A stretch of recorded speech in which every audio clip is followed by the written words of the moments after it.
បាទសូមគោរពជំរាបសួរអឺអស់លោកស្រីប្រិយមិត្តទូរទស្សនិកជននិងសូមក្រាបថ្វាយបង្គំបដិជគុណគុណចាស់គ្រប់ព្រះអង្គតាមបណ្ដាវត្តក្នុងព្រះរាជាណាចក្រកម្ពុជាក៏ដូចជាលោកយាយលោកតាពុកម៉ែបងប្អូនដែលចូលចិត្តនិយមខ្ញុំបាទជាអ្នកលោកប្រជាតិព្រៃបាទពលរដ្ឋការដិននៅទីក្រុងខេត្តសៀមរាបតែម្ដងហើយលើកនេះមានវណ្ណដាបងប្អូនណាបាទវណ្ណដាគុំធំ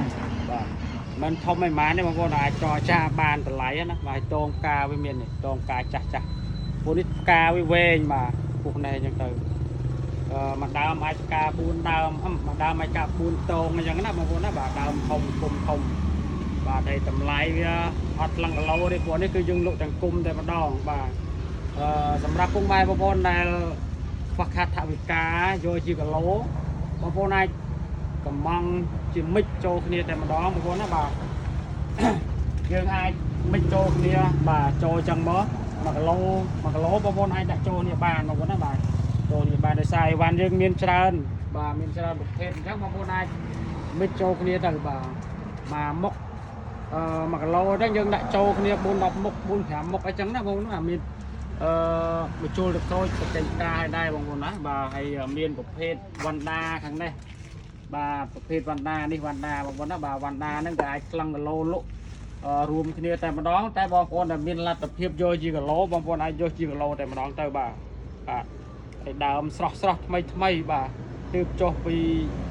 ភ្នំបាទហើយប្រភេទនេះពុកម៉ែបងប្អូនខ្លះស្គាល់បាទអានេះ